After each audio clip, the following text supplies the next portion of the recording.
The waitress's hidden skill shocked the millionaire and saved him from disaster. What he did next surprised everyone. Before we begin, let us know in the comments, where are you watching from? And don't forget to rate this story from 0 to 10 at the end. Enjoy the story. Restart everything. Now. I don't want explanations. I want results. Jacob Crawford's voice sliced through the air like a sharp blade. His eyes were locked on the frozen screens in front of him, jaw clenched, fists pressed against the table. The silence in the room turned into nervous whispers, fingers trembling over keyboards, and a tension that felt heavier than the luxury surrounding them. The Maison Bleu restaurant had been closed for that night only. No customers, no distractions. Jacob wanted to impress the European investors with an elegant dinner, a refined setting, and ambitious growth projections for the next 3 years. This meeting would seal a billion-dollar merger, and the future of Crawford Enterprises depended on it. But at that very moment, nothing was working. The projector had shut off, screens were frozen, the numbers had disappeared, a corrupted file, a backup system that wouldn't respond. An uncomfortable silence filled the room, just before voices erupted like popcorn in a hot pan. "What is happening?" asked a German executive, frowning. "Is this some kind of joke?" replied another, his accent thick with impatience. Jacob stood up, eyes narrowing, his face visibly irritated. "Somebody fix this. Now." His voice cut like a razor. The company's tech team, seated quietly in the corner, scrambled to check cables, restart systems, and pull emergency reports, but nothing worked. The main file wouldn't open. The presentation with profits and investment projections had simply vanished. That's when Grace Sinclair stepped in. She wasn't supposed to be involved.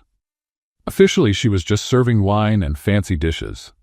But when she saw the team's panic, the wrong keystrokes, the confused look on one technician's face, and the open file on a side tab no one had noticed, something inside her clicked. A sudden impulse. She stepped forward as if placing a napkin on the table, and whispered to the technician, "You're trying to open it from the slide panel. It's corrupted. Pull from the local cache. Use HTML view mode. It'll open clean." The young man frowned. He didn't understand. She sighed, bent down as if picking up a tray, and muttered, "Alt-Shift-F12. Then click View as Safe Page. You have 30 seconds. He hesitated, but clicked. And then, the screens blinked. The chart returned, the numbers reappeared, the projector turned back on, and chaos turned into relief. Everyone clapped for the technical miracle. Jacob, who had seen it all, stayed silent for a moment. Then slowly turned toward the corner where Grace now blended in, collecting dishes like nothing had happened. His eyes followed her, trying to figure her out. She felt it. She knew he was watching, but acted like she didn't notice. She kept her perfect posture, light steps, eyes down, just like a fine dining waitress should. But inside, her heart was pounding like a drum. He won't connect the dots, she thought. It was just a tip. No one will notice. But she was wrong. When dinner ended and guests began leaving with handshakes and signed contracts, Jacob stopped near the kitchen. His gaze was sharp, looking for something unusual. "You," he said, voice calm, low. Grace pretended to be surprised, turning with a polite smile. "Sir? That file. That was you." She laughed, a polite, automatic sound. "I'm sorry, I don't know what you mean. I just serve wine." He pressed his lips together, didn't respond, just stared at her for a few more seconds, and then walked away. But that look, that wasn't the end. It was the beginning. Later, in the locker room, while changing out of her white uniform into her old denim jacket, Grace heard her phone vibrate. Unknown number. She answered. "That was reckless," said a firm male voice. "Do you really think you can play around with someone like Jacob Crawford?" "Who is this?" she asked, now serious. "Stay away from him. Don't get involved. You have no idea what you're walking into." Before she could reply, the call ended. Grace stood there, staring at nothing, as an old feeling crept back in. Fear. It wasn't just the CEO who had noticed. Someone else was watching. Someone who didn't want her getting too close, or those contracts getting signed. She took a deep breath, put her phone in her pocket, and stepped out into the cold Chicago night, not knowing that from that moment on, her life would never be the same again. Jacob Crawford wasn't the kind of man who left loose ends. Never had been, and that waitress had just created the biggest loose end of the week. He returned to Maison Bleu the next morning, not to eat, but to investigate. He walked in through the side door, straight into the kitchen, where the smell of sautéed onions and garlic mixed with steam from the pots. The team was moving quickly, focused on preparing lunch. Jacob stopped next to a woman in her 50s, her hair tied in a tight bun, slicing carrots with the precision of a surgeon. "You work with Grace, right?" he asked directly. The woman looked up, surprised. She recognized the man instantly. Everyone in Chicago knew Jacob Crawford. "I do, sir. Why? Did she do something wrong?" "No, I just want to know more about her." The cook hesitated, then gave a short laugh. "Look, I'm not one to talk about others, but Grace is different. Always has been. She's not just a waitress, you know? She used to be something much bigger." Jacob tilted his head. "Bigger how? That I don't really know. She never says, but sometimes she looks at a paper, a number, any account, and solves it instantly. Like she's got a computer in her head." The woman lowered her voice. "And there's something strange. It's like she's hiding a secret she's never told anyone. Sometimes she gets tense, stares at her phone like she's expecting bad news." Jacob nodded and left. But now, curiosity was like a fire burning in his chest. He had to know more. 3 hours later, he was sitting in the Crawford Enterprises office, on the phone with a private investigator. "I want everything on Grace Sinclair. Everything. Past, present, even where she buys bread." "Understood, Mr. Crawford. I'll get back to you in 6 hours. 5 hours and 40 minutes later, the investigator called back. "I found quite a bit, and some parts are strange." Jacob leaned back in his chair. "Go on." "Grace Sinclair isn't a career waitress. Before this, she was a prodigy in logic and data analysis. Worked at 2 major companies, one in San Francisco and another in Boston. She had a reputation as a genius. Solved problems entire teams couldn't. But 3 years ago, there was a scandal." "What kind of scandal?" "Embezzlement. They said she was involved. The case was buried, but she got fired, disappeared, moved to another city, changed her life, became a waitress." Jacob frowned. "Was she convicted?" "No, not even charged." "That's what's odd. There's nothing official, no court record. It's like the case was erased. Someone paid to make it disappear. Or someone set her up. So you don't know the full truth." "No, sir. There are gaps in the story, a lot of them." Jacob hung up and sat in silence for a while. He looked out the window, staring at the city below. Grace Sinclair was a mystery, and he hated mysteries. He decided he needed to talk to her. In person. The next day, Jacob went back to Maison Bleau. This time, he sat at a quiet table by the window. Grace showed up with her notepad, a polite smile on her face. "Good afternoon. What would you like today? A coffee?" "Black. No sugar. That's all?" "For now." She wrote it down and left. Jacob waited for her to return with the cup. When Grace placed the coffee on the table, he said, "You're good with numbers." Grace paused, looked at him with a neutral expression. "I'm good at serving coffee, Mr. Crawford. I'm not talking about coffee." "Then you're talking to the wrong person." She turned to walk away, but Jacob kept going. "I saw what you did with the system. No one else noticed, but I did." Grace took a deep breath, then smiled. A fake, professional smile. "You must be mistaken. I only serve dishes and wine. If you want dessert, let me know." And she walked away before he could reply. Jacob didn't give up. In the following days, he kept coming back to the restaurant with increasingly ridiculous excuses. He ordered tea, said it was too cold. He ordered water with ice, said it was too hot. He ordered a salad, said he wanted to change the dressing. Grace pretended not to notice anything, wrote everything down, smiled, and disappeared into the kitchen. But inside, she was starting to feel nervous.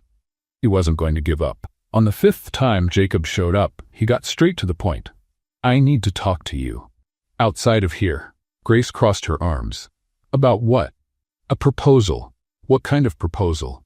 "A job offer." She laughed, a short, almost ironic laugh. "A job? Mr. Crawford, I already have a job. I'm not talking about serving coffee. I'm talking about using what you really know how to do." Grace felt her stomach tighten. She knew where this was heading, and she didn't want to go. "No, thank you. You didn't even hear what I have to say." "I don't need to hear it. The answer is no." Jacob insisted. "It's just an informal meeting. No pressure. You pick the place." "I said no." "Why?" Grace stopped. She looked him straight in the eyes, and for the first time let her mask fall for a second. "Because I don't want to get involved. In anything. With anyone. I just want to live my life in peace." She turned and walked away. Jacob stayed there, sitting, watching her disappear between the tables. There was fear in her eyes. Real fear. The day ended like always. Grace changed clothes in the locker room, grabbed her bag, and left through the back door. The night was cold, the wind cutting through the skin. She walked to the bus stop, then gave up. She decided to walk home. She needed to think. 20 minutes later, she was standing in front of her building. A simple place, with faded walls and creaky stairs. She went up to the 3rd floor, searched for her key in her bag, and stopped. The door was slightly open. Her heart skipped a beat. Grace slowly pushed the door open. The lights were off. She felt along the wall, found the switch and turned it on, and froze. The apartment was empty. Completely empty. Sofa, table, TV, clothes, books, everything was gone. Only the bare walls and old wooden floor remained. Grace stepped in, her legs shaking. She looked around, trying to understand. Who would do this? Why? That's when she saw it. On the floor, right in the middle of the room, a white envelope. She knelt down, picked it up with trembling hands, and opened it. Inside, there were 3 things. A copy of an old contract. Her name was there, signed in the bottom right corner. A photo. Grace, younger, smiling next to a man in a suit. She recognized the face instantly. Brandon. And a handwritten note, with strong, firm letters. He's back. Grace couldn't breathe. Her legs gave out. She fell to her knees on the floor, clutching the envelope tightly as tears started to run down her face. Brandon, the man who ruined her life, the man who vanished after everything. He was back. Grace didn't sleep that night. She sat on the cold floor of the empty apartment, hugging her knees, staring at that photo until the sun came up. When morning light slipped through the dirty window, she made a decision. She couldn't keep running alone. At 8 in the morning, she stood in front of Crawford Enterprises. Her heart was racing. She never imagined she'd ask Jacob Crawford for help, but she had no choice. The receptionist looked at her with suspicion. "Do you have an appointment?" "No, but he'll want to see me." "Ma'am, Mr. Crawford doesn't take walk-ins." Grace sighed, too tired to argue. "Just tell him Grace Sinclair is here. If he says he doesn't want to see me, I'll leave." The receptionist rolled her eyes but picked up the phone. 2 minutes later, she hung up, stunned. "You can go up. 22nd floor." Grace stepped into the elevator, trying to steady her hands. When the doors opened, Jacob was already waiting, standing with arms crossed, that sharp look in his eyes like he could read minds. "Changed your mind about the meeting?" "I changed my mind about everything," Grace replied, her voice firm despite the exhaustion. Jacob motioned toward the meeting room. They went in. He closed the door. "What happened?" Grace took a deep breath, and then she told him. Everything. The scandal, the embezzlement she never committed. Brandon, the ex-partner who pulled her into the fraud and disappeared, leaving her to take the blame. The firing, the move to another city, the life in hiding. "I didn't do anything wrong," she said, her voice breaking, "but no one believed me. So I ran, became a waitress. I thought it was over. But yesterday, he came back." Jacob leaned forward. "Who came back?" "Brandon, my ex-partner. He broke into my apartment, took everything, left a message. He wants something, and I don't know what." Jacob stayed quiet for a few seconds, then spoke calm and steady, surprising even himself. "Then I'm going to protect you." Grace blinked, confused. "Why? You don't even know me." "I know enough. You saved my meeting. You're smart, and you don't deserve to be hunted for something you didn't do." She laughed, but there was no joy in it. "You're serious?" "Completely." Jacob stood up. "But there's one condition. You'll work with me, as a temporary strategy consultant, here at the company." Grace's eyes widened. "Consultant? I'm a waitress." "You're a data analyst, and a great one. I need someone like you, and you need protection. It's a fair deal." "And if I say no?" "You won't, because you know you can't face what's coming on your own." Grace hated to admit it, but he was right. She sighed. "Fine, but one condition from me, total secrecy. No one can know about my past." "Agreed." They shook hands, and Grace Sinclair, the waitress, became a strategy consultant at Crawford Enterprises. The news spread through the company like wildfire. In the hallway, in the elevators, in the break room, everyone was whispering the same thing. The waitress became the boss's consultant? That doesn't make any sense. She must have some kind of special talent. I bet something's going on between them. Grace heard it all, and pretended not to. She sat at the desk Jacob had set up for her, opened the files and dove into the numbers. It was the only place she felt safe, in the middle of spreadsheets, graphs, and projections. Some coworkers openly underestimated her. Others were jealous. But Grace didn't care. She had work to do. 3 days later, during a board meeting, an important client threatened to cancel a $1 million contract. The reason? An error in the profit projections. The team panicked. Grace asked to speak, took the documents, studied them for 5 minutes, and said, "The mistake isn't in the projections, it's in the calculation base. You used the wrong quarterly inflation rate. If you adjust it to the correct index and include the contingency margin, profit goes up by 4%. Silence. The CFO checked. She was right. The client signed the contract on the spot. Jacob looked at Grace with a half-smile. She shrugged, as if it was no big deal. But inside, she felt something she hadn't felt in years. Pride. Little by little, Grace earned her place. She solved problems no one else could. She didn't talk much, but when she did, people listened. The company started to respect that quiet woman with sharp eyes. But not everything was calm. 2 weeks later, at a corporate event in the company's main hall, Grace was chatting with a coworker when she felt a presence behind her. She turned around and froze. Brandon. He was there. Perfect gray suit, cold smile, calculating eyes, as if he had never disappeared, as if he hadn't ruined her life. "Grace," he said, in a soft voice that sent chills. "What a surprise to see you here." She tried to speak, but her throat locked up. "I thought you'd given up on this life," he went on, stepping closer. "But I see you're back in the game, working with important people. Risky, isn't it?" Grace felt her blood run cold. "What do you want?" "Just letting you know I'm watching, and that certain things from the past have a way of coming back, especially when they're unresolved." Before she could respond, Jacob appeared at her side. "Is there a problem here?" Brandon smiled, extending his hand. "Not at all. Just saying hello to an old friend.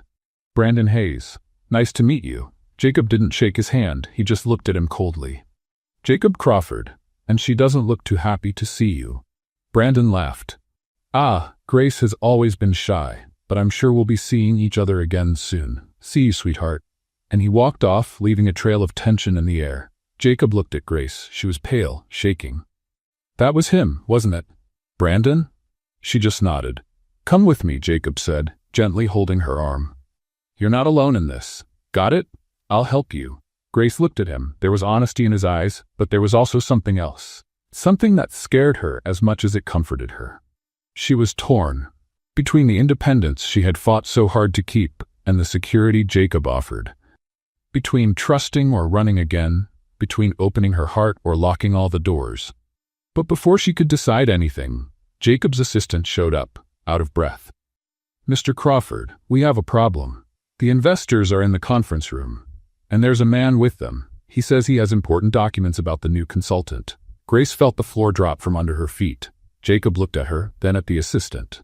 "Who is it?" "Brandon Hayes, sir." Grace closed her eyes. She knew what was coming. Brandon wasn't there just to say hello. He was there to destroy. Again, Jacob took her hand. "Let's finish this, together." They walked into the conference room. The investors were seated, serious. Brandon stood holding an envelope. "Ah, glad you're here," he said with a poisonous smile. "I was just explaining to the gentleman about the integrity of Crawford Enterprises' team." Jacob crossed his arms. "Get to the point." Brandon opened the envelope and pulled out a document. He laid it on the table. "This is a contract signed by Grace Sinclair 3 years ago. A contract that ties her directly to a fund diversion scheme, corporate fraud, and she was never cleared of it." The investors looked at Grace, shocked. Jacob picked up the document, scanned it quickly, then looked at Brandon. "This proves nothing. It proves she can't be trusted, and that your company is hiring criminals." Grace felt tears sting her eyes, but they weren't going to fall. Not this time. Jacob tossed the paper back on the table. "Meeting's over. Everyone out. Now." The investors hesitated, but did as they were told. Brandon was the last to leave, throwing a triumphant look at Grace. When the door closed, Jacob turned to her. And Grace didn't know if she was about to be fired or saved. Jacob stared at her for a few seconds that felt like hours. The silence in the room was heavy, almost suffocating. She braced for the worst. "Do you have proof that you didn't do this?" he asked, voice steady. Grace swallowed hard. I do, but it's hidden. I kept everything when I ran. Emails, records, even recordings. Brandon faked the data. I found out too late. Jacob crossed his arms. Then why didn't he use it before? Because I was scared. He has connections. Powerful people. I thought if I disappeared, he'd leave me alone. She looked down. I was wrong. Jacob took a deep breath and grabbed his phone. Let's fix this. Now. But before he could dial, the door opened. It was Amanda, the company's press officer, looking pale. Mr. Crawford, we have a problem. The press knows. They're publishing stories about the consultant involved in fraud. Jacob clenched his fists. How did they find out so fast? Someone leaked it, and they're asking for the company's response. Grace felt the ground disappear beneath her feet. Everything was falling apart again. Jacob looked at her, then at Amanda. Tell the press we're not commenting, yet. I need time. Amanda left. Jacob turned to Grace. You have 24 hours to bring me that proof. If it's solid, I'll back you up. If it's not, I'll have to let you go. Grace felt her chest tighten, but she nodded. I'll get it, today. She ran out, took a cab to the storage unit where she kept her old things in a forgotten part of Chicago. She opened the dusty locker, searched through old boxes, until she found a brown envelope with everything she needed. Documents, printed emails, a flash drive with recordings. Everything. She returned to the company 2 hours later, breathless, with the envelope in hand. Jacob was in his office, alone, staring out the window. I brought it, she said, placing the envelope on the desk. Jacob opened it, started reading, and the more he read, the more his expression changed. Surprise, anger, outrage. He faked everything, Jacob muttered. Even the signatures. Grace felt the tears coming. She didn't want to cry. She never cried, but she couldn't hold them back. The tears fell silent as she tried to stay composed. I didn't do anything wrong, she said, voice trembling. I swear, I just wanted to work, to help, and he ruined everything. Jacob stood, walked over to her, and for the first time since they met, gently touched her shoulder. I believe you. Grace looked up, surprised. You do? I do, and we're going to take him down. She wiped her tears with the back of her hand, trying to smile. How? Jacob picked up his phone.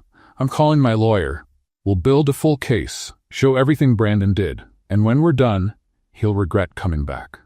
Grace took a deep breath. For the first time in days, she felt a thread of hope. In the days that followed, Grace and Jacob worked side by side.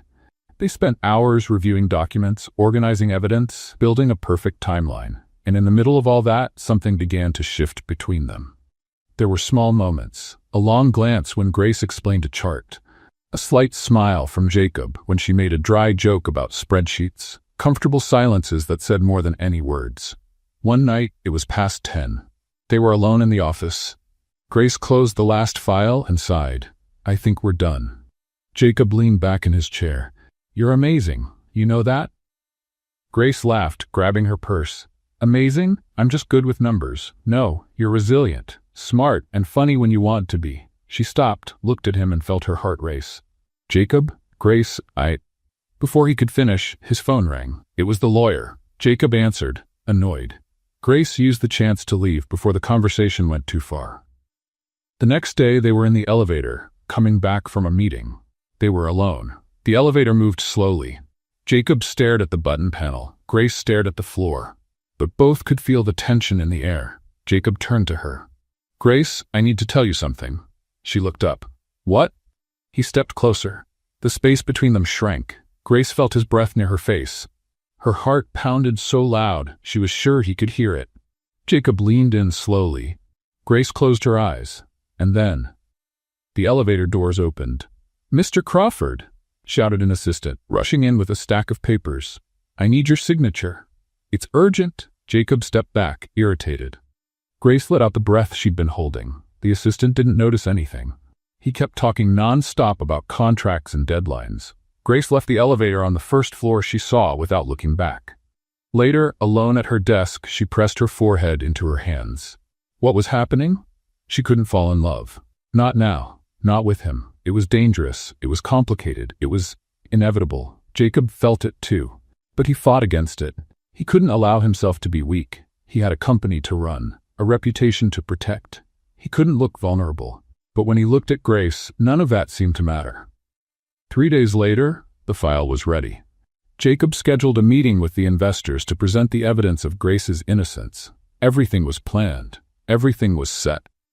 But that same morning, before the meeting, Amanda ran into the office, her face red with worry.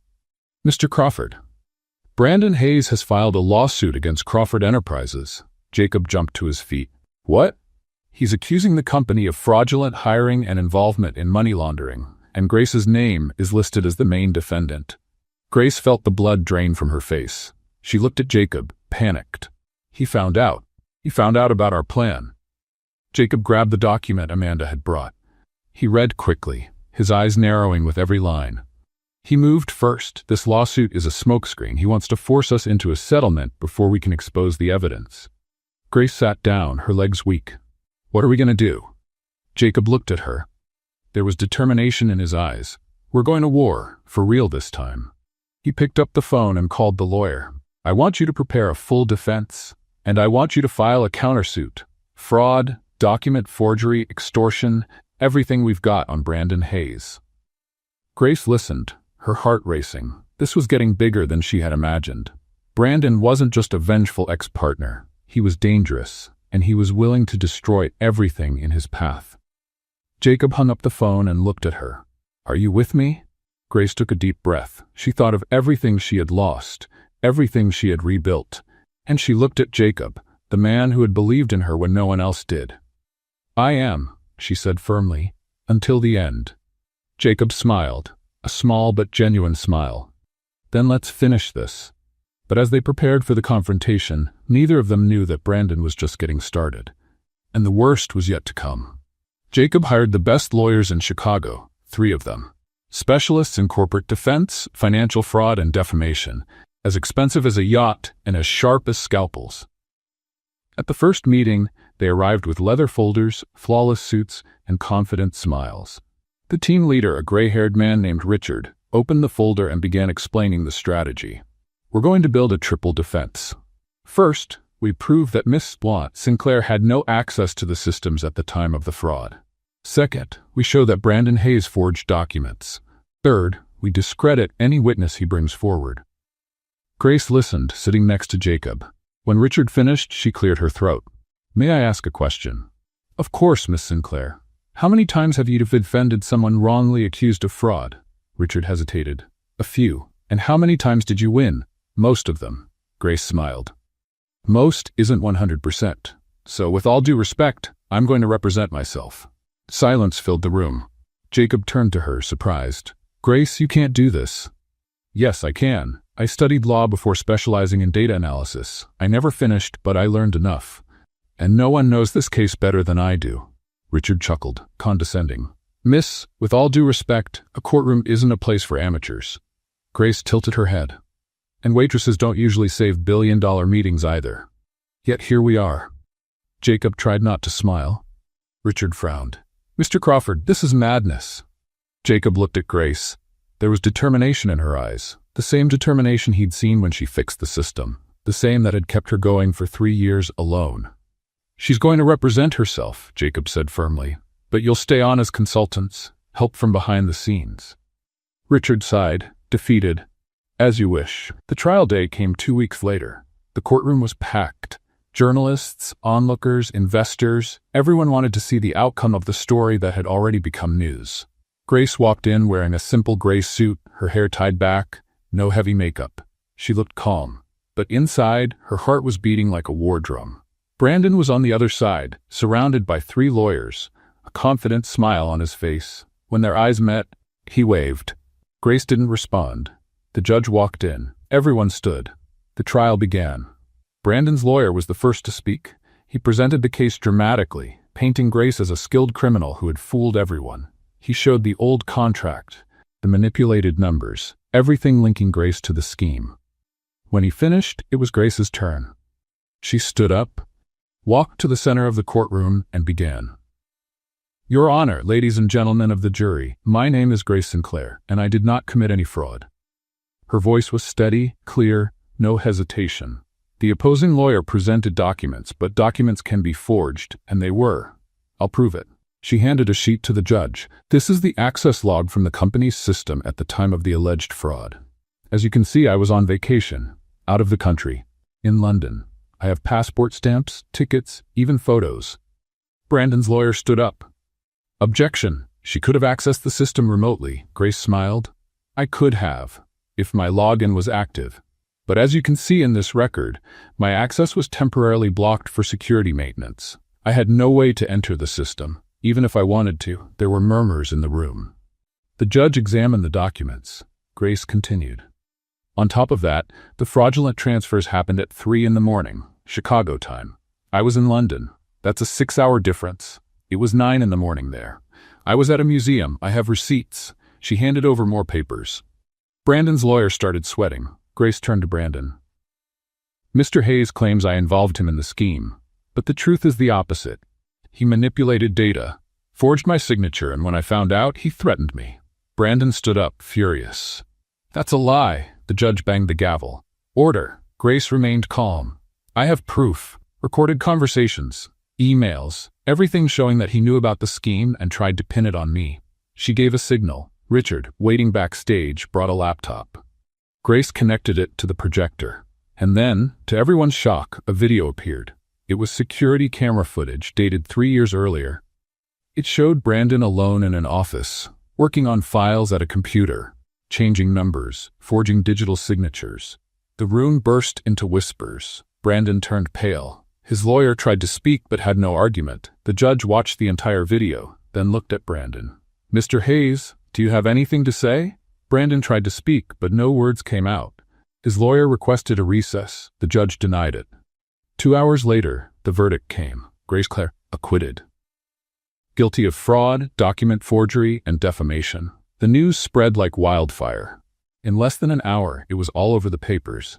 Genius waitress brings down con man in courtroom. Grace left the courthouse surrounded by reporters, flashes, microphones, questions everywhere. Jacob appeared out of nowhere, cleared a path, and took her to the car. Once they finally got away, Grace let out a breath she had been holding. Then she laughed. A long, freeing laugh, full of relief. I did it, she said, laughing. I actually did it. Jacob smiled. You were amazing. Amazing? I was terrified. Didn't seem like it. She looked at him. Thank you for believing in me. Jacob held her hand. I'll always believe in you. They stayed quiet for a few seconds. Then Jacob asked, Want to have dinner? Off the record, Grace smiled. I thought you'd never ask. They went to a small restaurant, far from the city noise. A quiet place with dim lights and soft music. They talked for hours, about everything. About life, dreams, and failures. Jacob shared how he lost his mother young and had to take over the company too soon. Grace talked about the father she never met and the mother who died when she was 17. I guess that's why I've always tried to prove myself, Grace said.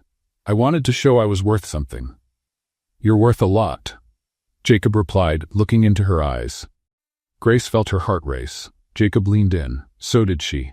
And finally, with no elevators, no interruptions, no fear, they kissed. It was a slow, gentle kiss, full of everything they couldn't put into words. When they pulled back, they were smiling like two teenagers.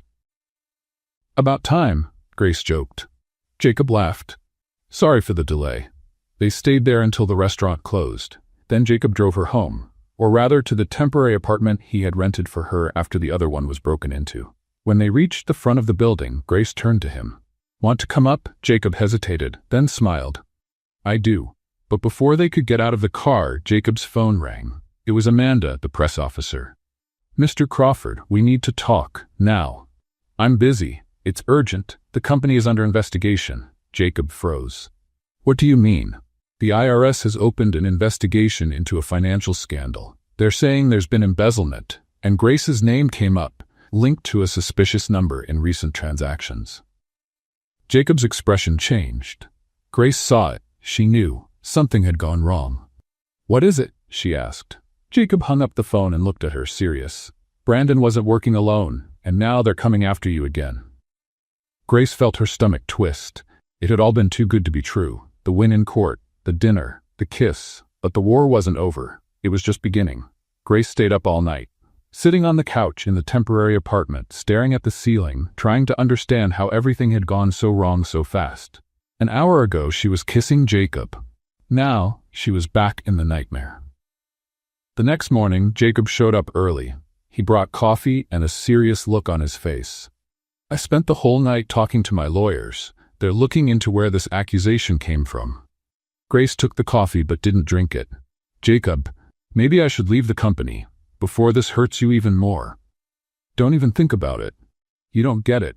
I'm a magnet for trouble. I always have been. Wherever I go, chaos follows." Jacob took her hand. "Then we'll face the chaos together." Grace wanted to believe that. But fear was louder. That afternoon, Jacob was called to an emergency board meeting. When he entered the conference room, he realized it wasn't just any meeting. There were lawyers, outside auditors, and someone he hadn't seen in months. Evelyn Carter. She was sitting at the head of the table, flawless as always. Perfectly styled blonde hair, a beige suit, cold smile. Jacob's ex-fiancée. Minority partner at Crawford Enterprises, and one of the most dangerous people he knew. "Jacob," she said, with that sweet voice that always carried poison. "So glad you could join us." Jacob sat down, tense. "What are you doing here, Evelyn?" "I'm a partner. I have a right to be part of important meetings, and this one is very important." The CFO, a man named Gerald with glasses, cleared his throat. "Mr. Crawford, we've received troubling information about suspicious transactions involving the company, and your consultant's name, Grace Sinclair, appears on several of them." Jacob crossed his arms. "Grace doesn't have access to company accounts. She's a strategy consultant. She doesn't handle finances." Evelyn tilted her head. "But she did, 3 years ago, at the previous company, and her record isn't exactly clean, is it?" Jacob looked at her coldly. "She was cleared. In court, yesterday." "From the old case, yes, but these new accusations are concerning." Gerald slid a folder across the table. Jacob opened it. Inside were documents showing bank transfers, numbers that didn't add up, and Grace's name on several invoices. "This is ridiculous," Jacob said. "Someone's trying to frame her again, or she's trying to use your company to launder money," Evelyn replied with a gentle smile. Jacob slammed his hand on the table. "Enough. Grace didn't do any of this." "Then prove it." A heavy silence fell over the room. Evelyn stood, walked toward Jacob, and leaned in close. "Darling, I know you care about her, but you're letting your feelings cloud your judgment. The company is at risk, the investors are nervous, and as long as she's here, things will only get worse." Jacob clenched his fists. "What do you want?" "For her to step away, temporarily, until the investigation is over." "And if I say no," Evelyn smiled, "then I'll call for a board vote. And you know I have enough votes." Jacob knew. Evelyn had built her alliances over the years. She walked out of the room, leaving behind the scent of expensive perfume and veiled threats. Later, Jacob went to Grace's desk. She was organizing reports, trying to stay busy. "I need to tell you something," he said, voice heavy. Grace looked at him, and she knew, even before he spoke. "They're pushing me out, aren't they?" Jacob nodded. "It's temporary, just until we clear this up."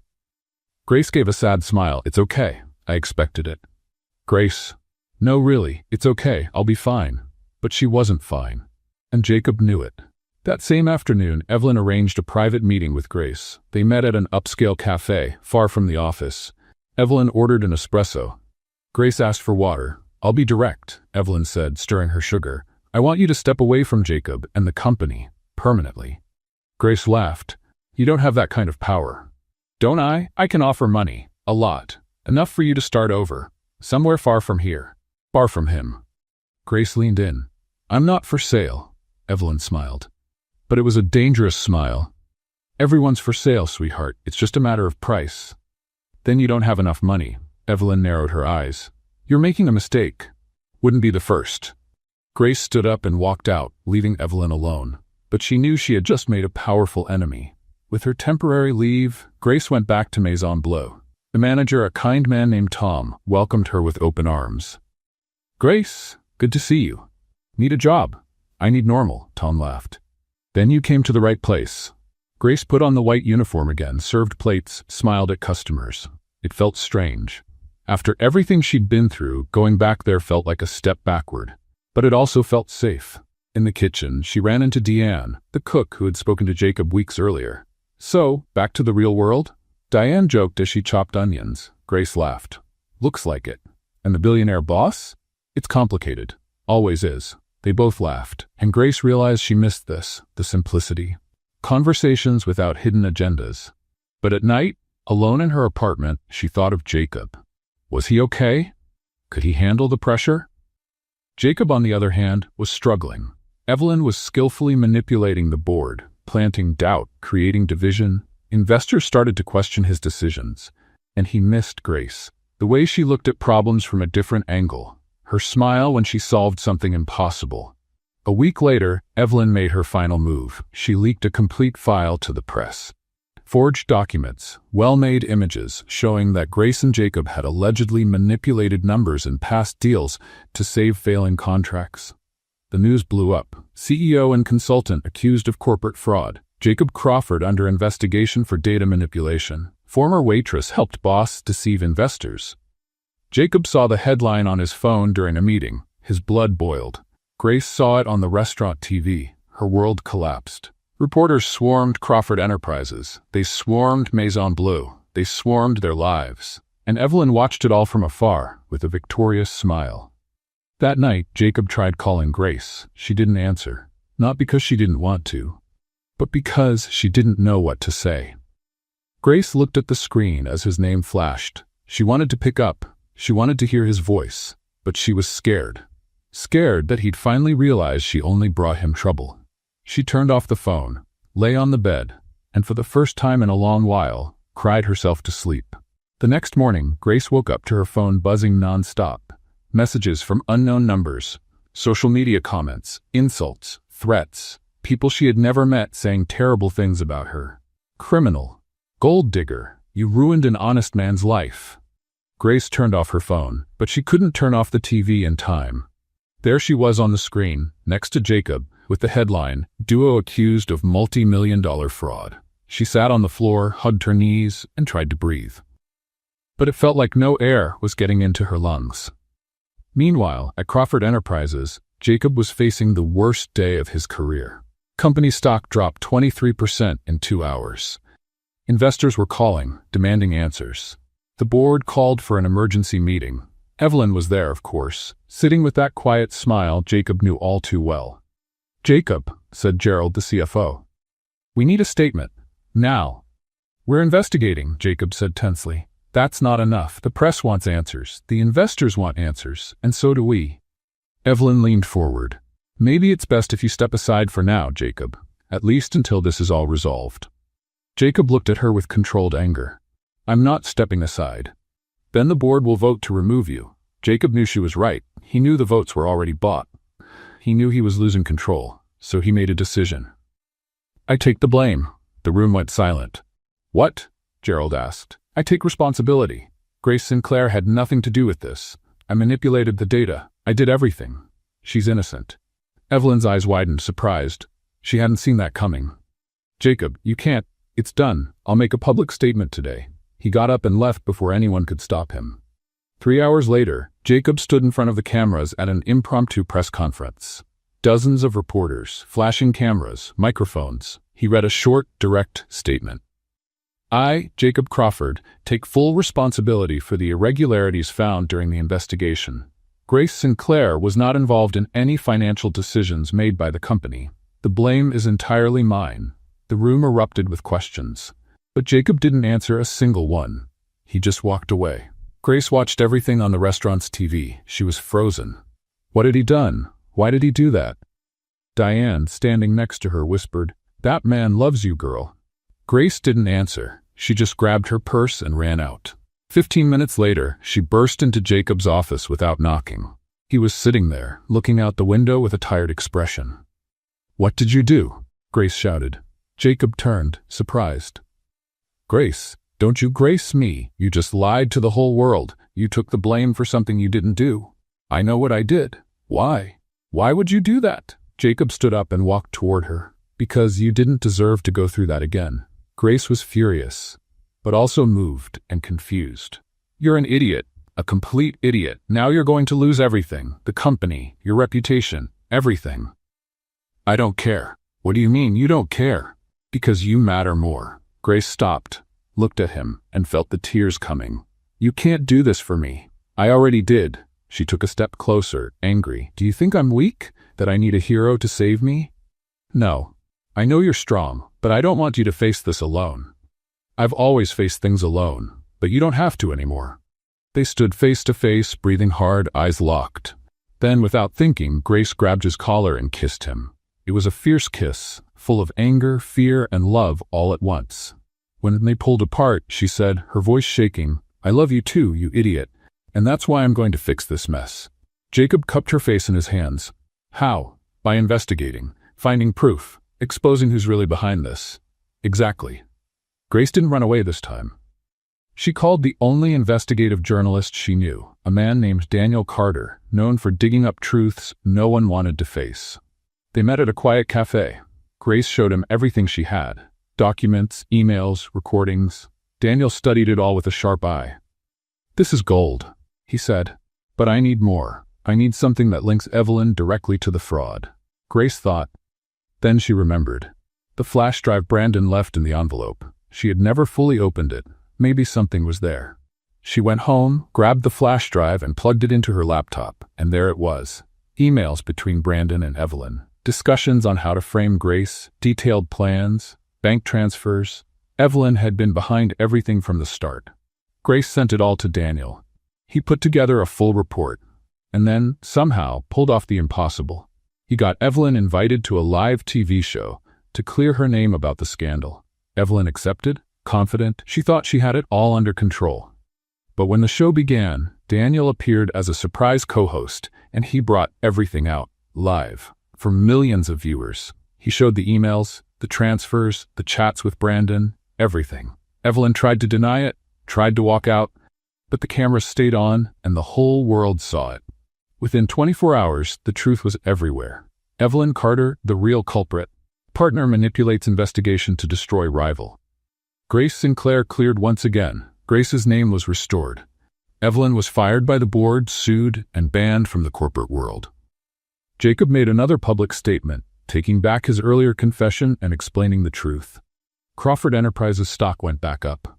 A week later, the board called Grace in for a meeting. She went, nervous. Jacob was there too. Gerald, the CFO, spoke first. "Miss Sinclair, after everything that happened, we recognize your value and your innocence. We'd like you to come back, officially." Grace blinked, surprised. "Come back?" "Yes, but not as a temporary consultant. We want to offer you a leadership role, director of strategic analysis. You'd lead a whole team." Grace felt her heart race. "Really?" "Absolutely. But there's one condition." Grace felt her stomach tighten. "What is it?" Gerald exchanged an uneasy look with the other board members. "You'll need to leave your old life behind, full commitment. And," he hesitated, "you'll have to step away from Mr. Crawford. Personally, you can't have any kind of relationship beyond professional." Grace looked at Jacob. He was pale. He knew this was coming, but it still hurt. "Are you serious?" Grace asked. "The company can't afford another scandal. Relationships between top executives create conflicts of interest. It's company policy." Grace took a deep breath, looked at Jacob, then at the board, and realized she was, once again, being forced to choose between her career and her happiness. Grace took a deep breath. She looked at the serious faces around the table. Then she looked at Jacob. He was tense, waiting for her answer, and then she spoke. "No." Gerald blinked, confused. "What do you mean, no?" "Thank you for the offer, really, but I'm not accepting it."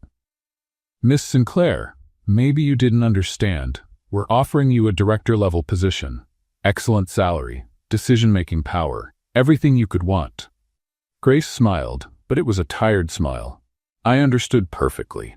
But I'm tired of corporate games, tired of people deciding my life, tired of having to choose between what I want and what you think is best."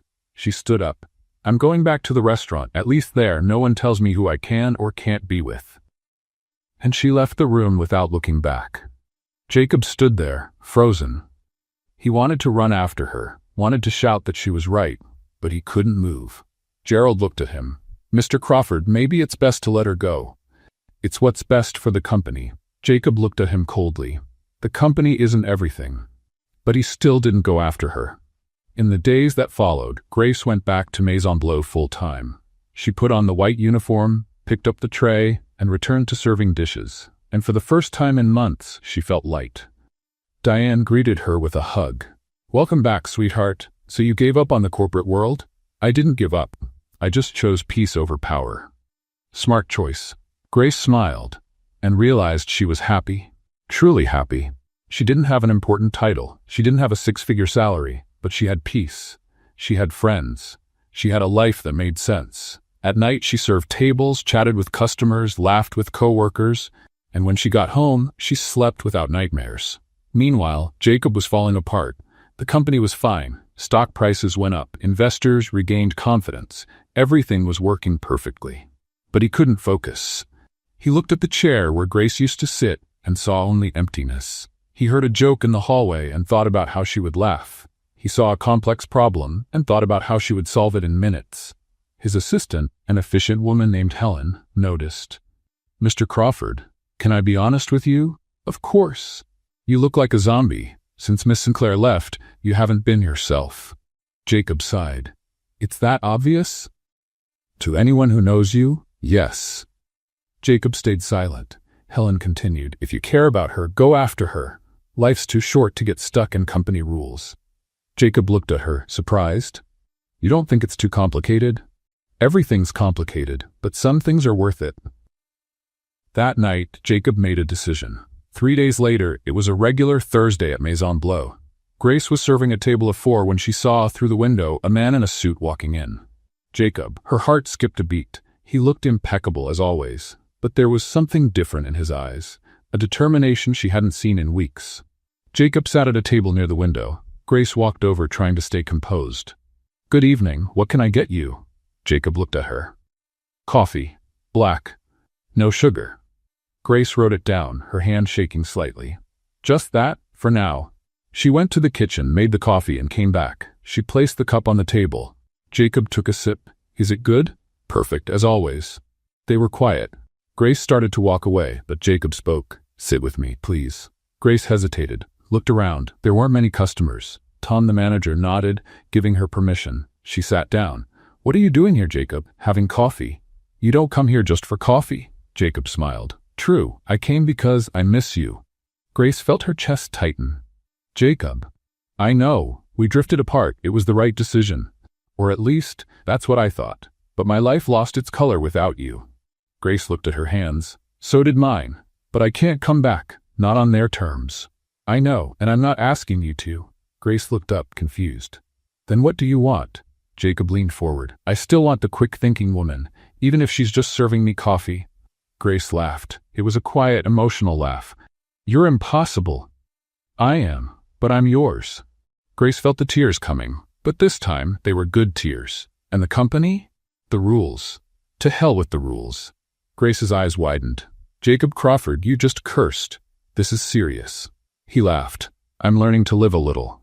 They stayed there, talking until the restaurant closed. They talked about everything, about fear, about the future, about what really mattered. When Grace went to lock the door, Jacob waited outside. "Can I walk you home?" "You can." They walked together. Chicago was cold, but Grace didn't feel it. Jacob held her hand, and just like that, everything felt right again. The next day, Jacob was in his office, sorting through some old documents that needed to be filed away. He opened the drawer of Grace's old desk, looking for a report, and found a notebook. It was old, the cover worn. Jacob opened it carefully. Inside were pages and pages of notes, sketches, plans, ideas for a business of her own. A restaurant. Not just any restaurant. A place that combined fine dining with data analysis to optimize the customer experience. Personalized menus based on preferences. A smart reservation system. Everything thought out down to the smallest detail. And it was all there. The entire project. Designed by Grace's brilliant mind. Jacob read every page, and with each line, a plan started forming in his head. She didn't want to go back to the company, didn't want to be a director. She wanted something of her own, something that made sense to her, and he was going to give that to her. Jacob took the notebook, tucked it under his arm, and walked out of the office with determined steps. Helen saw him pass by. "Mr. Crawford, you have a meeting in 10 minutes. Cancel it." "I have something more important to do." Helen smiled, because she knew exactly what he was going to do. Jacob got in the car and drove straight to Maison Bleau, parked out front, took the notebook, and walked in. Grace was wiping down tables. When she saw him, she stopped. "Jacob, again?" He walked over to her and placed the notebook on the table. "I found this, in your old desk." Grace looked at it, recognized it immediately. She turned pale. You read it? I did. All of it. Grace swallowed hard. It was just a silly dream. Nothing serious. Jacob took her hands. What if I helped you make it real? Grace paused, looked at him, puzzled. What do you mean? Jacob smiled, and Grace knew something big was about to happen. She looked at Jacob, then at the notebook, then back at him.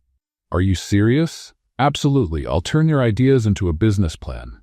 I'll find the perfect location, I'll invest, but you'll run everything. Grace felt her heart race. Jacob, this is crazy. Restaurants are risky. Most of them close in the first year.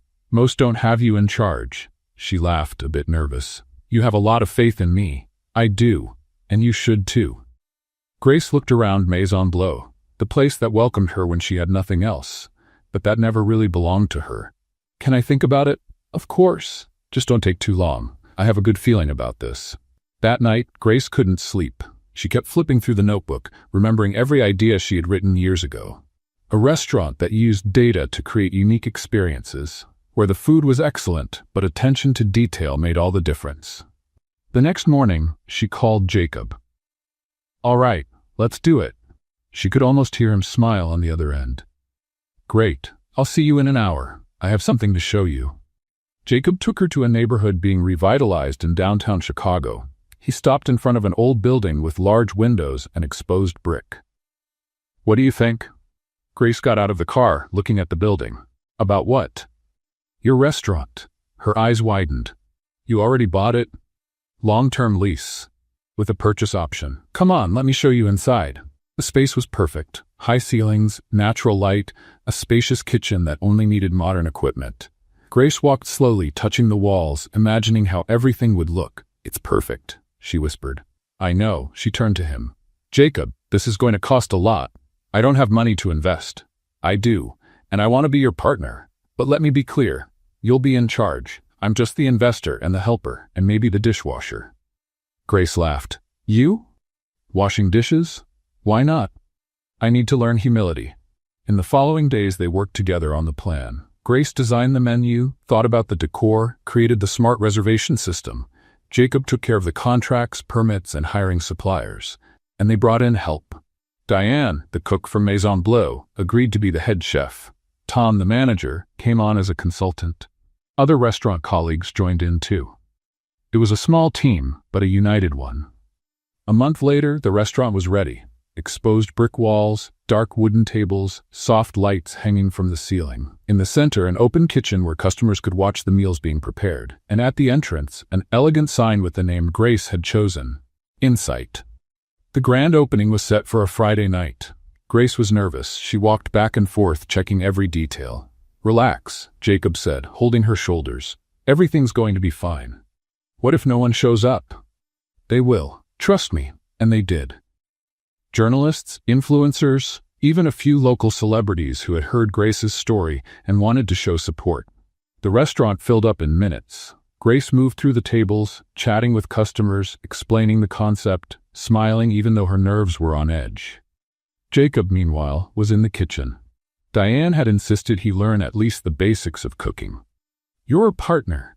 You need to know what goes on back here, she said, handing him a frying pan. What do I do with this? Fry some eggs. Simple. Jacob looked at the eggs like they were explosives. How many? 3. And try not to burn them. He cracked the first egg. The shell went in with it. Diane rolled her eyes. Take the shell out, Jacob. I'm trying. He cracked the second one. This time, only the yolk made it into the pan. The white ran all over the counter. How do you make this look so easy? Diane laughed. Practice and talent. You have neither. Finally, on the third egg, he got it right. But when he went to flip it, the yolk broke. Perfect, Diane teased. You just made scrambled eggs by accident.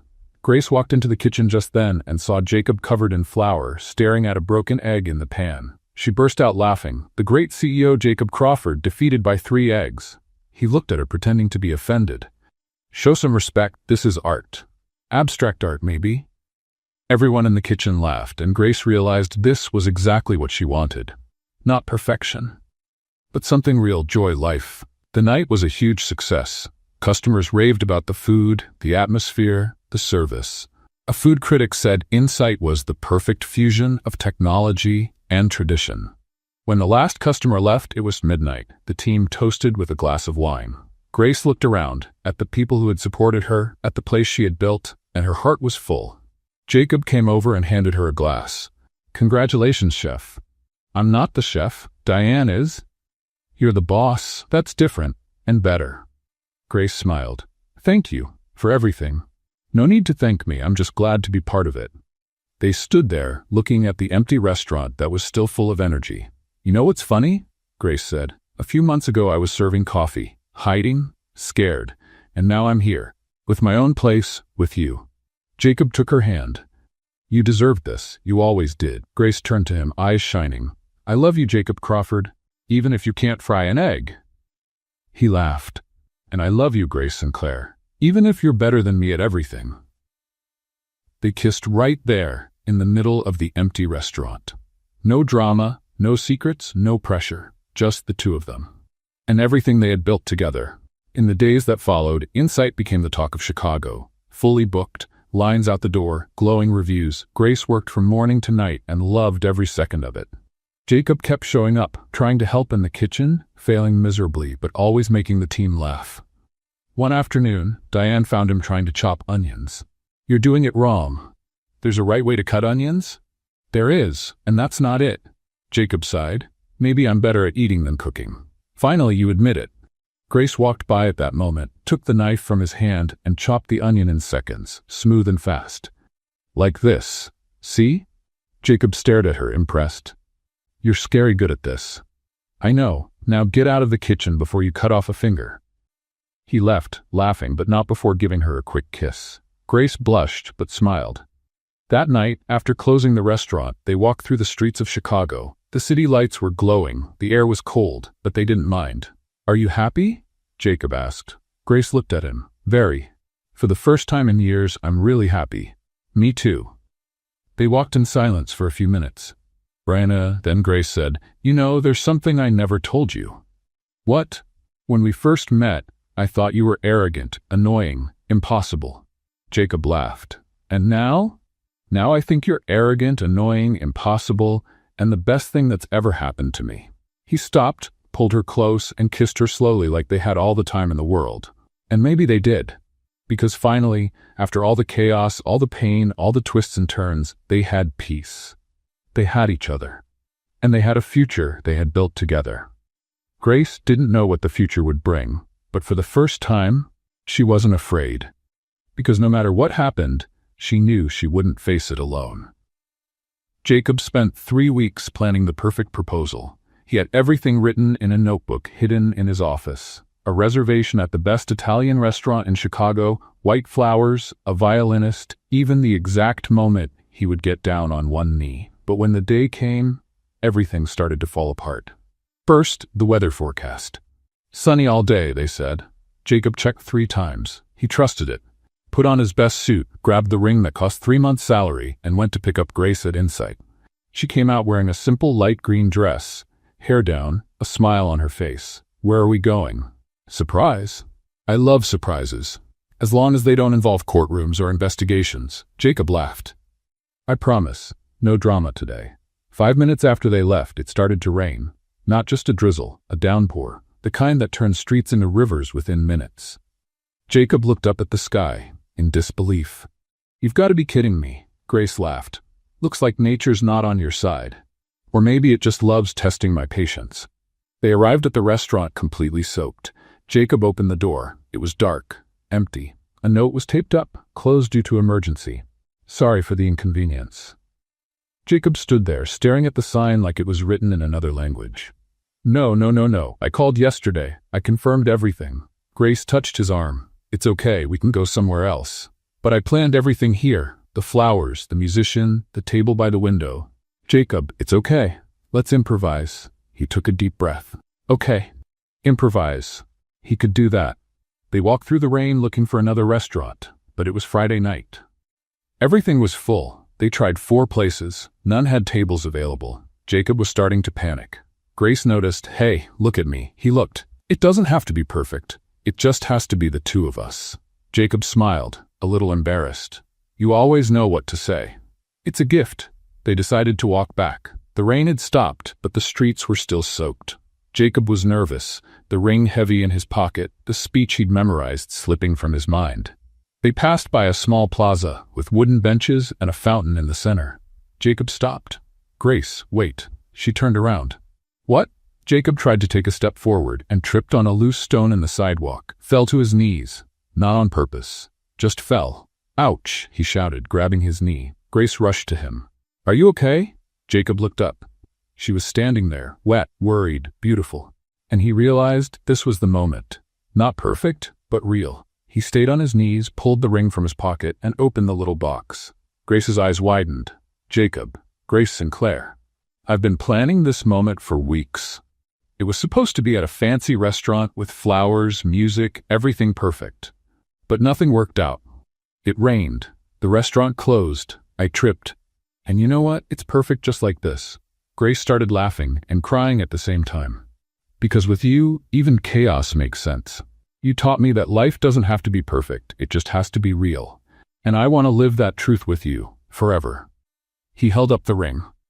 "Will you marry me?" Grace looked at him, kneeling in the middle of the street, soaking wet, scraped knee, holding a beautiful ring, and said the only thing that made sense. "Yes. 1,000 times yes." Jacob slipped the ring on her finger, stood up, pulled her into a long kiss under the streetlight. A few people passing by clapped. Well, I could. When they pulled apart, Grace looked at it. It was perfect. Delicate, elegant, with a small but bright diamond. "It's beautiful. You deserved a bigger one, but I thought you'd prefer something understated. It's perfect, just like you." "Even when you trip," Jacob laughed. "Come on, let's go home. I need ice for this knee." They went to Jacob's apartment, a spacious modern place with big windows overlooking the city. Grace had never been there before. "Wow, this place is huge, too big for just one person, but now it'll be ours." Grace smiled. "Ours." She liked the sound of that. Jacob grabbed some ice in the kitchen and placed it on his knee. Grace sat next to him on the couch. "You really planned everything, didn't you?" "I tried, but I guess the universe had other plans. I liked it better this way. It felt more us." Jacob held her hand. "Me too." They sat there, talking about everything, about the wedding, about the future, about what it would be like to live together, wake up together, build a life together.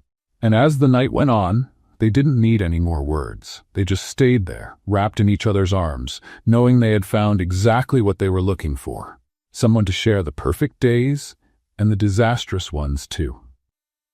In the days that followed, they began planning the wedding.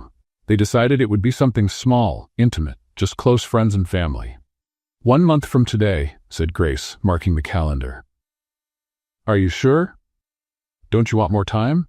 "I'm sure. I've waited long enough to be happy. I don't want to wait anymore." They chose everything together. The venue, a small hall with a lake view. The flowers, simple, white and green. The menu, prepared by the Insight team, of course. Grace picked a simple dress, light lace, nothing flashy. Jacob went with a dark gray suit. Diane would be the maid of honor. Tom, the best man. "Wait," said Tom, confused. "Me? Best man? You and Diane have been our biggest supporters. It makes sense." Tom was touched. "I'd be honored." Everything was perfect. Until 1 week before the wedding, Grace got a phone call. It was Jacob's lawyer, Richard. "Miss Sinclair, we need to talk. It's urgent." Grace felt her stomach tighten. "About what?" "Evelyn Carter. She's back." Grace closed her eyes. Of course. Life couldn't just be simple.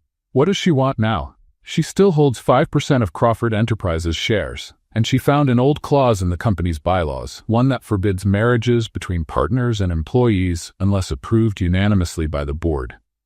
Grace frowned. "But I don't work at the company anymore." "No, but Jacob does. And you're a partner at Insight, which has a supply contract with Crawford Enterprises. Technically, that creates a conflict of interest." "That's ridiculous." "I agree. But she's using it to try to block the wedding. She's already filed a lawsuit." Grace hung up, took a deep breath, and told Jacob that night. He was furious. "She's not going to stop, is she?" "Apparently not." Jacob grabbed his phone. "I'm calling the lawyers. We'll handle this." "Jacob." Grace took his hand. "We don't have time. The wedding's in 7 days. Then we'll postpone." "No." Grace looked him straight in the eye. "We're not postponing. We're not letting her win again." But how? Grace smiled. That smile Jacob knew well, the smile of someone with a plan. Leave it to me, I'll fix this. How? You'll see. On the wedding day. Jacob hesitated. Grace, I don't want you to. Do you trust me? He looked into her eyes and saw the same determination he saw in court. The same intelligence that saved the billion-dollar meeting. The same strength that carried her through everything. I trust you. Grace spent the next few days working in silence. She called Daniel, the investigative journalist, asked for help from Richard, the lawyer. She studied every line of the company's bylaws, every word in the clause Evelyn was using, and she found the loophole. The night before the wedding, Jacob asked, "Are you going to tell me the plan?" Grace smiled. "Tomorrow, at the right time. But I promise, it'll work." He wanted to push, but he trusted her, so he just kissed her forehead and said, "You're amazing." "I know." On the morning of the wedding, Grace woke up early, put on her dress, did her hair, looked at herself in the mirror. She was ready for the wedding and for the final battle with Evelyn, because she knew Evelyn would show up, knew she'd try to ruin everything. But this time, Grace was ready. And when the moment came, she'd use all her intelligence, all her sharpness, and all her courage, because no one, absolutely no one, was going to stop her from marrying the man she loved. The venue was perfect. White and green flowers in every corner, wooden chairs lined in rows, a small platform at the front with a view of the lake through giant windows. The sunset was starting to paint the sky in orange and pink. Grace was in a side room, adjusting her dress for the third time. Diane walked in, already in her maid of honor gown, a simple champagne-colored dress. "You look beautiful," Diane said, touched. "I'm nervous."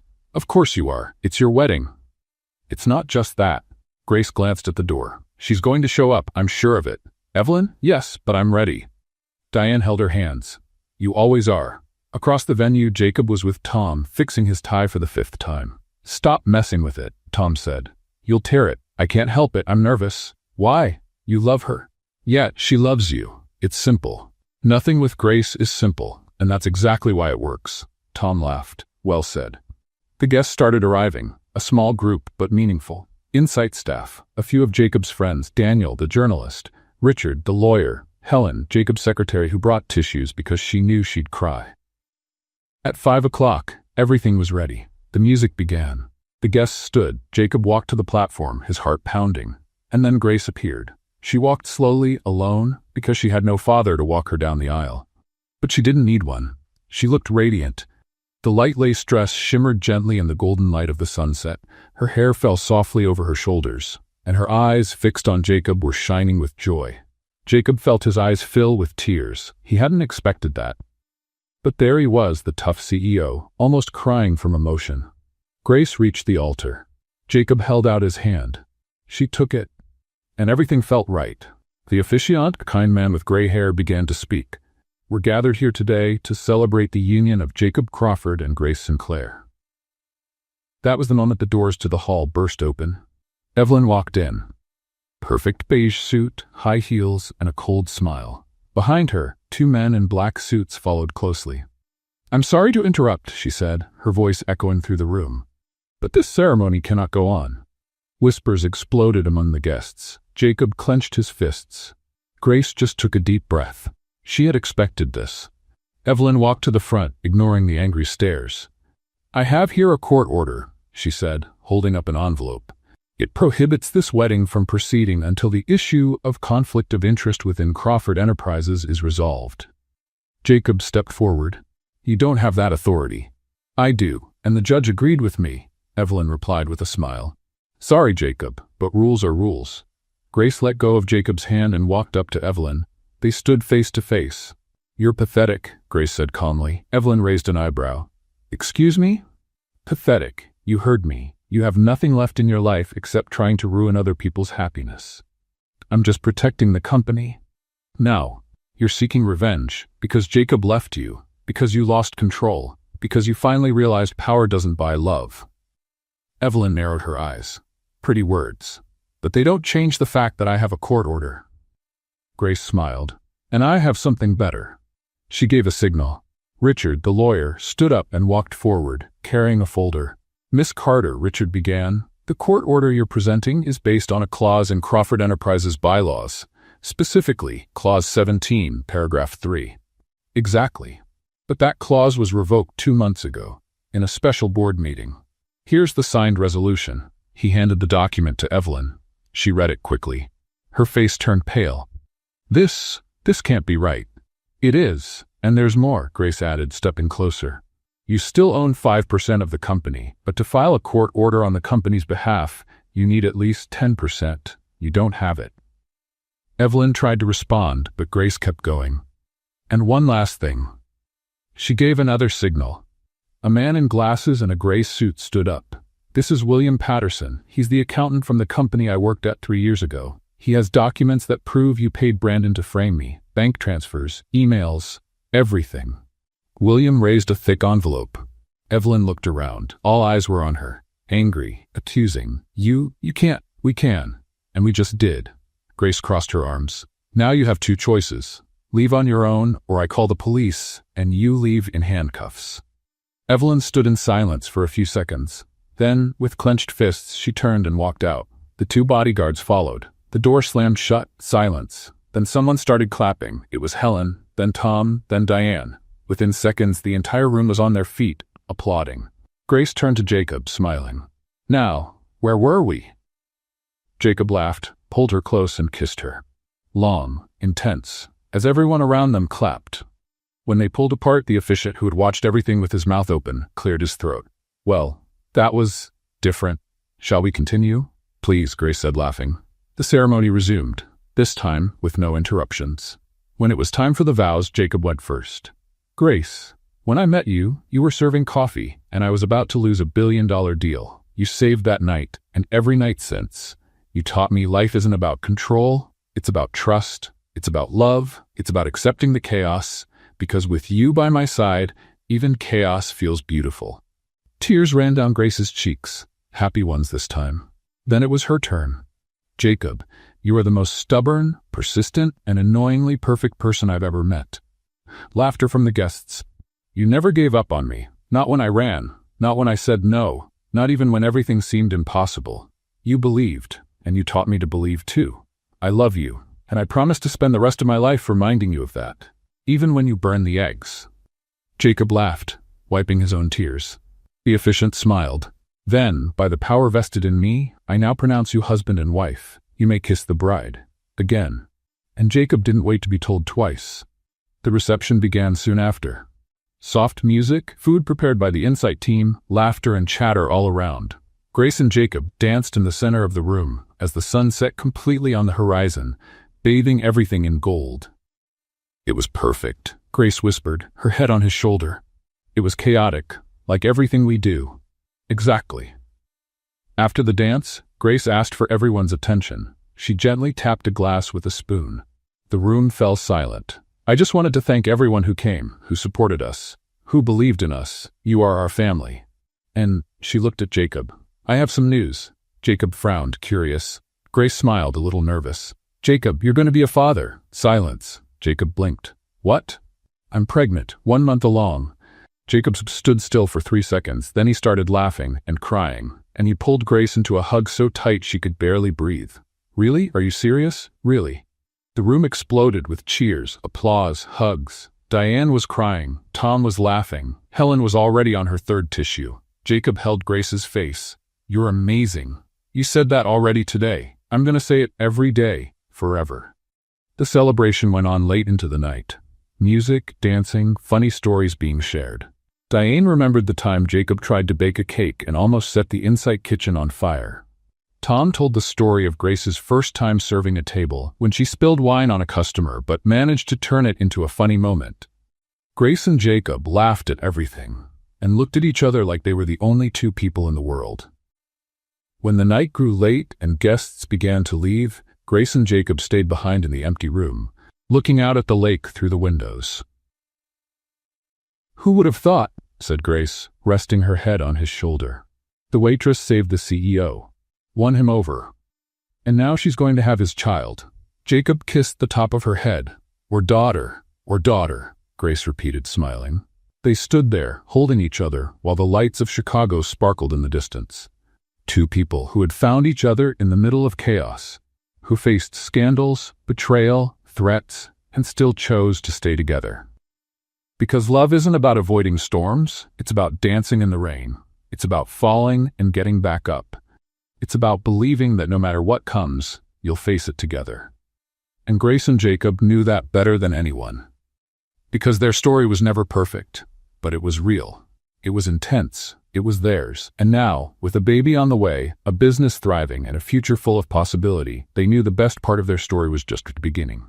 Grace looked at the ring on her finger, then at her still flat belly, then at Jacob. "I'm scared," she admitted. "Of being a mom, of not knowing what to do, of messing everything up." Jacob took her hands. "You've stood up in court, exposed the bad guys, opened a restaurant from scratch. If anyone's going to be an amazing mom, it's you." Grace smiled. "And you? Are you going to be an amazing dad too?" "I'll try. But if I'm as bad at it as I am in the kitchen, we're in trouble." Grace laughed. And in that laugh, there was everything. Joy, hope, love. And when they walked out of that hall that night, hand in hand under the stars of Chicago, they knew they had found exactly what they'd been looking for. Not a fairy tale, but something better. A real story. Imperfect, messy, beautiful, and completely theirs. What did you think of Grace and Jacob's story? Leave your thoughts in the comments. Rate this story from 0 to 10. What score would you give it? Subscribe to the channel and turn on the bell so you don't miss any of our stories. And check out more emotional stories by clicking right here on the final screen.